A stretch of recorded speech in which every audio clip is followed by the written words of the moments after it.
విశ్వాస ప్రమాణం చెప్పలేను. నాతో నికే విశ్వాస ప్రమాణం చెప్పండి.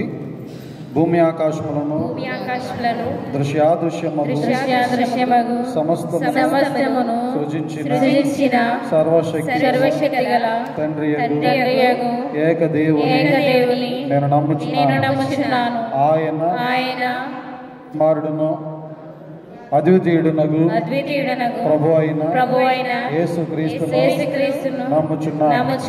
ఈయన జగములన్నిటికి ముందు తండ్రి నుండి కలిగిన వాడును, దేవుని నుండి దేవుడును, వెలుగు నుండి వెలుగును, నిజమైన దేవుడు సృజించబడక జన్మించిన వాడు తండ్రితో ఏకతత్వము గలవాడు, సమస్తమును కలుగ చేసిన వాడునై ఉన్నాడు.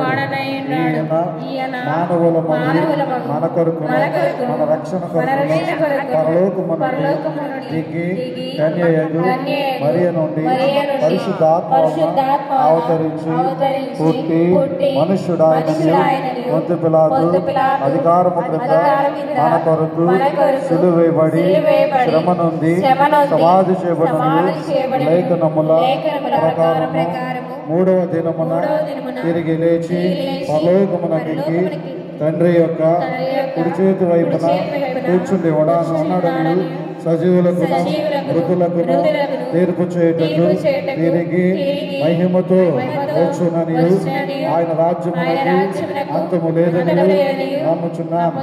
తండ్రి నుండి కుమారు నుండి బయలువెడలుచు తండ్రితోనూ కుమారునితోనూ ఏకముగా ఆరాధింపబడుచు మహిమ పరపబడుచు ప్రవక్తల ద్వారా మాట్లాడిన వాడును జీవమునకు దాతయు ప్రభువునకు పరిశుద్ధాత్మను నమ్ముచున్నాను.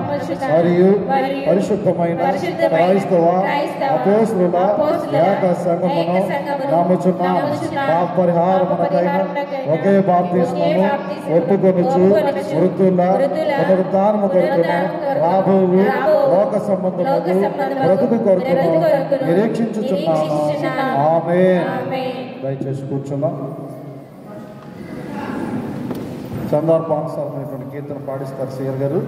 అందులో పాడి ఆకర్షణ లేచిన కూడా